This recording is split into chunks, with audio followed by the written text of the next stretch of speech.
السلام علیکم ورحمۃ اللہ وبرکاتہ۔ امید کرتے ہیں کہ آپ سب خیریت و عافیت سے ہوں گے۔ ویلکم آپ سب کو عرفان اسلامک ٹی وی میں۔ آج کی ویڈیو میں ہم قول نمبر 2 پڑھیں گے، جیسا کہ ہم نے پچھلی ویڈیو میں نہج البلاغہ سیریز شروع کی تھی اور اس میں ہم نے اقوال سے شروع کیا تھا، اور انشاءاللہ آج سیکنڈ قول کو ہم شروع کریں گے۔ اور یہ جو سیریز ہے یہ 3 منٹ سیریز کہلائے گی، جس میں ہم 3 منٹ میں پورا ایک قول پڑھیں گے۔ کچھ اقوال کی تشریح میں نہیں کروں گی کیونکہ میرے پاس بک میں موجود نہیں، تو آپ اس کے عربی اور ترجمے سے ہی سمجھ لیجیے گا۔ تو معذرت خواہ بھی ہیں ہم کہ ہم نے اتنے دنوں سے ویڈیو بھی نہیں لگائی، تو وہ کچھ پرسنل مصروفیات کی وجہ سے ہم ویڈیو نہیں لگا سکتے، لیکن لگا سکے انشاءاللہ اب سے ہم ریگولر لگانے کی پوری کوشش کریں گے اگر اللہ نے چاہا تو۔ تو دوسرا قول جو ہے مولا علی نے جو فرمایا تھا وہ تھا ذلت نفس کے اسباب، یہ نہ فتنہ و فساد سے علیحدگی کا ہی ایک حصہ ہے۔ ذلت نفس کے اسباب، جس نے پچھلا قول پڑھا ہوگا وہ اس کو ذرا صحیح طرح سمجھ پائے گا یا سنا ہوگا میری ویڈیو میں۔ تو آغاز کرتے ہیں عربی سے۔ اعوذ باللہ من الشیطان الرجیم، بسم اللہ الرحمن الرحیم۔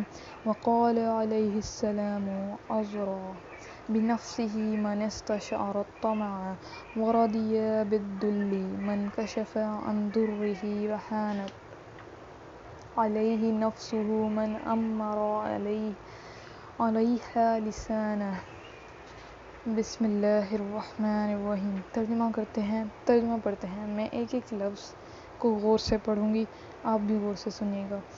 جس نے طمع کو اپنا شعار بنایا اس نے اپنے کو سبک کیا، اور جس نے اپنی پریشان حالی کا اظہار کیا وہ ذلت پر آمادہ ہو گیا۔ مطلب کہ ہمیں اپنی پریشانی کا اظہار نہیں کرنا چاہیے، کیونکہ بہت کم لوگ ہیں اس دنیا میں کہ جو آپ کی پریشانی سمجھیں۔